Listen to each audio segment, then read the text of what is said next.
We've released all kinds of videos on this channel having to do with getting yourself motivated to get up, to make content so you can market your music, posting regularly, and really getting the word out about you as an artist and your music. Well, in today's video, I want to get even more specific in discussing strategies on how to market your music.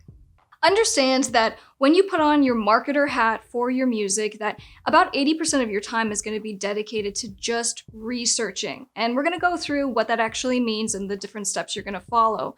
Whereas only 20% will actually be spent on the marketing side. The research is so incredibly important because it's going to make, especially if you're using paid ads, it's going to make your time and your money a worthwhile investment. When you're first starting, you have to make a best guess determination of what kind of audience are you trying to appeal to, or who do you actually appeal to? What genre are you in, or what closely do you fit with? Because obviously not all of us just generically fit into every genre, and we kind of have hybrid versions of what we do. So taking that best guess, it will give you kind of a baseline of where to go from there. From there, we're usually strategizing around single releases, or let's say an EP or an album. So just meaning it's usually not just this global idea of how we're going to market ourselves, but it's going to be even just song specific. So take your song and listen to, let's say, the type of rhythm, the lyrics, and try to figure out who you most closely match, and even pick out a few specific songs, a few specific artists, and make a list of who you would most closely compare your new release to, and that's going to be a very strong first step that you take. Now, as a quick case study, because truthfully, the reason I'm talking about this is because marketing and understanding these different methods has been so effective for me. As someone who only really started marketing at the end of 2018 to where I am today, I want to use that kind of as a case study. I had a song and have a song called Save Yourself. And when we were setting up, it was kind of like, okay, Save Yourself is this cross between pop and rock. Now, I define my sound as aggro pop, so it's aggressive pop music. So once again, I don't really fit within any particular genre. So now it was about taking the actual song and trying to find different artists and different songs that I could compare Save Yourself to.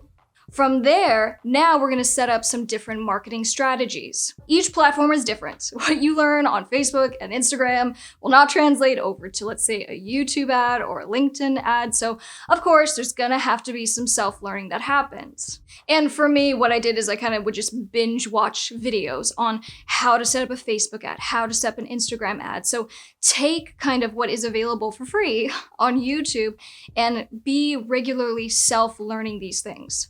So let's say you're sitting down and you're ready to set up a few ads. Understand that there's going to be a trial and error kind of process that you go through. Everyone has to go through this for every single song. Because again, even if you think your song sounds like a couple of different artists, it doesn't mean that the general public will agree with that. And so your ad might not really perform too well, but you won't know that until you actually put the ads into motion. So in the Save Yourself scenario, we were marketing to not just different groups to see kind of who was responding, what the response was it good, was it bad, but also geographically marketing within the United States versus foreign territories, and very closely monitoring the ads on a day-to-day basis. Now, people are going to have questions, well, how much do you put into the ads? And they kind of overthink this step. And even if you said, I only can spend $1 on an ad per day, or $3, or $5, whatever your budget is, put it into motion. The only real difference is that the more money you put into it, the quicker you're going to know what the results are. So if you're spending $1 versus $10 a day, obviously you're going to get quicker results with the $10 a day, but nonetheless, do something. And it's also worth noting that it's never going to be cheaper than it is right now to advertise on quite a few of these platforms, including Instagram. And the reason why I wanted to use Save Yourself as kind of a case study is because now the growth between the end of 2018 to where even I am today, from these ads that I was running on Facebook, my page ballooned 100,000 likes. And so I think we're sitting somewhere around 160. So this just goes to the power of effective marketing. And so that's why I want to really challenge you guys to take this upon yourselves so that you too can see these benefits. So with that being said, keep in mind also there's this great resource and it's through Google Trends. And when you use the Google Trends, you can just do searches that are based on artists specifically or based on geography. And so you can kind of do some research ahead of time to see where a particular fan base is. So we had kind of an idea for Save Yourself, what different audiences would think, and so we kind of put some testers out. And trust me, there were a few that did not perform very well, and so you saw that within a few days, you stop those ads and you focus on the ones that are doing well. And so one of the artists that I've been compared to my entire career is Amy Lee with just my vocal styling, and so we did some particular ads kind of directed towards Evanescence fans. And so funny enough, those ads ended up working very well, outperforming anything else that we tried around that time. But again, looking at Google Trends was incredibly helpful because then I could see geographically around the world where Evanescence is performing well, and then I could do some test ads to those same areas. For those of you doing ads through Facebook or Instagram, remember Instagram was purchased by Facebook, so you set up the ads using Facebook Business Manager.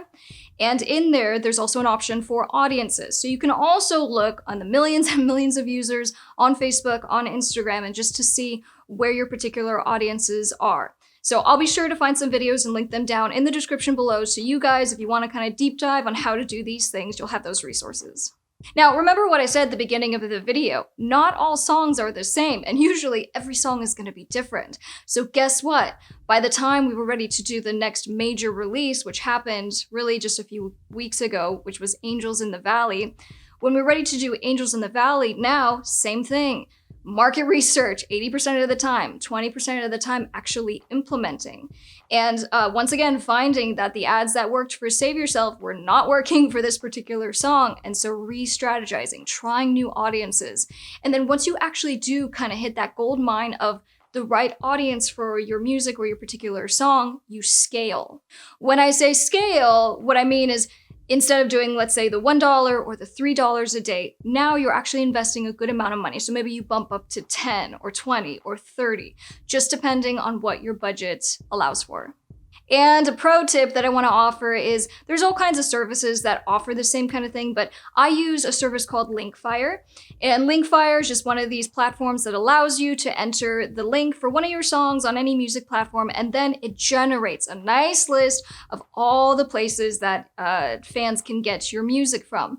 And so if you are doing paid ads, well, make sure that not only are we trying to grow our particular platforms, but we want to have a conversion action. We want to get the different people who just discovered you to actually go to the music platforms to listen so you can get those streams. It helps your algorithm. It all helps. So what you want to do is just make sure that if it's not LINKFIRE, it's a different platform, but you actually have the link either in the paid ad or as a clickable button on the ad, whatever it is that you want to do, just make sure it is easily findable, searchable by the person who is looking at your content. So guys, that was my quick deep dive into something that just truly changed the game for me, and just understanding that this is something that I really could do myself. I don't need to wait for a record label. I don't need to hire some expensive PR marketing firm. This is something you can do for yourself, but you have to be able to self-learn, watch these videos, learn how to set up ads, and start testing. You might have 6 months of failed ad tests that eventually you do get to the right kind of analytics and understanding what kind of audience, what kind of genre that you are marketing to. And so once you kind of hit that gold mine that I had referenced earlier, it really makes a world of difference. And now your music isn't just going out to nothing. It's going out to people who care about you, who care about your music, and it's a really good feeling. We release videos just like this once a week to help you with your music careers. Obviously, we're talking about music marketing, but we also deep dive into some law stuff having to do with trademarks and copyright, and of course, everything in between. If you haven't already, please be sure to subscribe, hit that bell notification so you don't miss another video from your favorite redhead, and I will see you guys on the next one. I'm Miss Krystle. Bye.